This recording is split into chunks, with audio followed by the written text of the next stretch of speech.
Yung good morning sa lahat. Sabado na naman at eto, bumiyahe na naman ako. Nandito na po tayo sa bayan ng Matatapang. Shoutout kay Mrs. Biro lang. At yung planta na nakikita nyo sa kanan ay pagmamay-ari po ng San Miguel Global Holdings Corp. Tama po yung naisip nyo, nasa Batangas na po tayo. Pupunta ulit tayo kay Mama Mary sa Monte Maria. Check natin doon kung open na yung glass walkway. At susubukan din natin umakyat sa estatwa ni Mama Mary na may taas na 98 point something meters. Lijan Power Plant pala ang pangalan ng plantang ito. Ayon kay Manong Google, isa ito sa pinakamalaking planta sa buong Pilipinas na may kapasidad na 1,200 megawatts. Feeling ko para akong nasa Middle East.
Stop over muna kay Kuya Guard para magbayad ng 10 piso na entrance fee.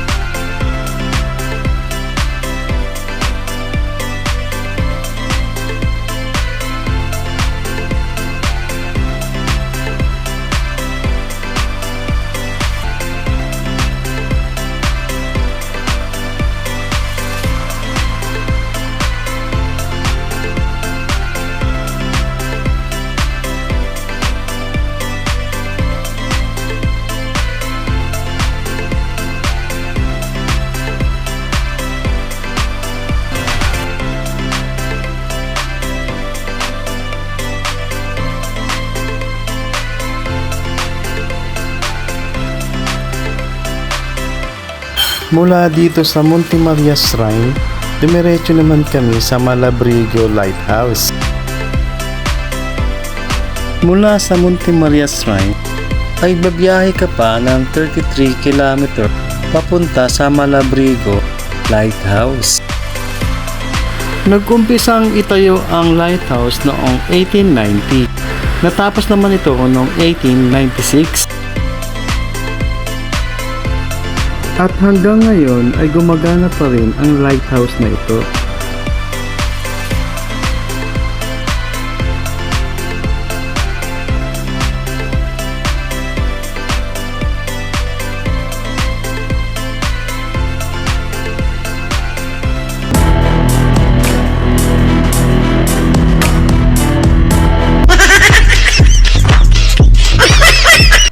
Nag-decide kami na dito na lang kami dumaan palaiya papunta sa Laguna. Hindi namin akalain na ganito pala kaganda ang dalampasigan ng Lubok.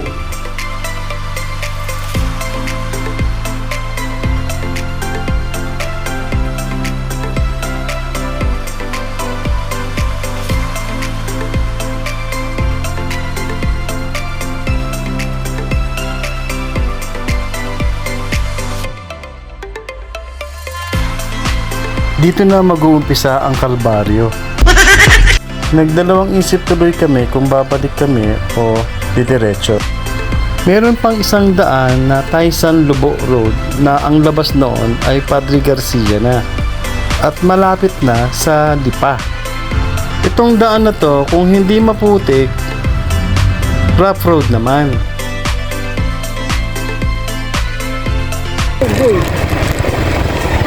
Pag-iitid lang.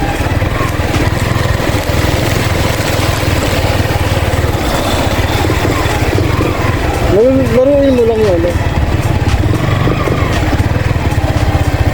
Ha? Boy!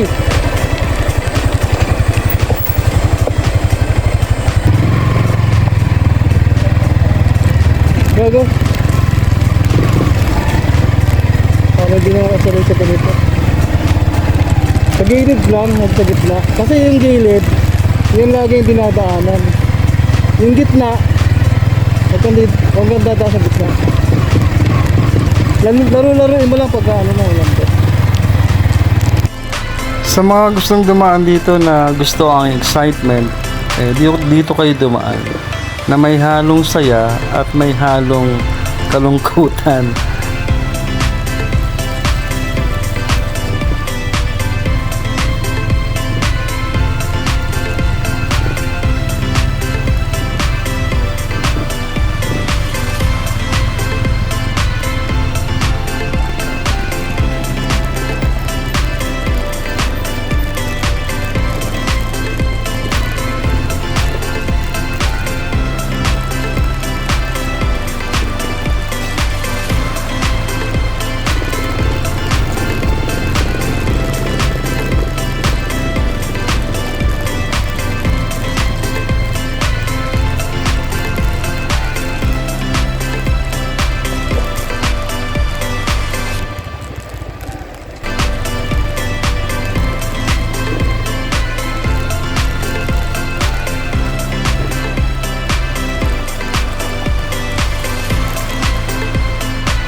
Ito yung unang ilog na nadaanan namin papuntang Laia, Batangas.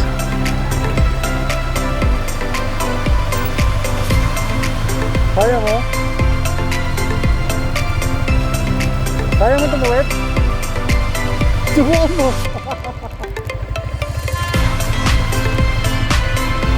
Kaya ano lang ha?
Ito naman yung pangalawang ilog, medyo mas maliit kesa dun sa una.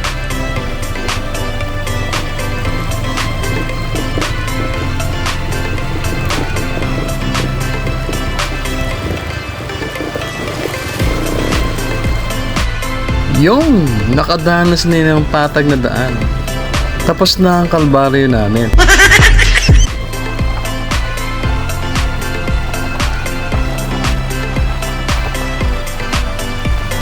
Salamat sa panonood. Hanggang sa muli. Salamat po. Sa mga ayaw po dumaan sa dinaanan namin, pwede po kayong dumaan sa Taysan Dubo Road.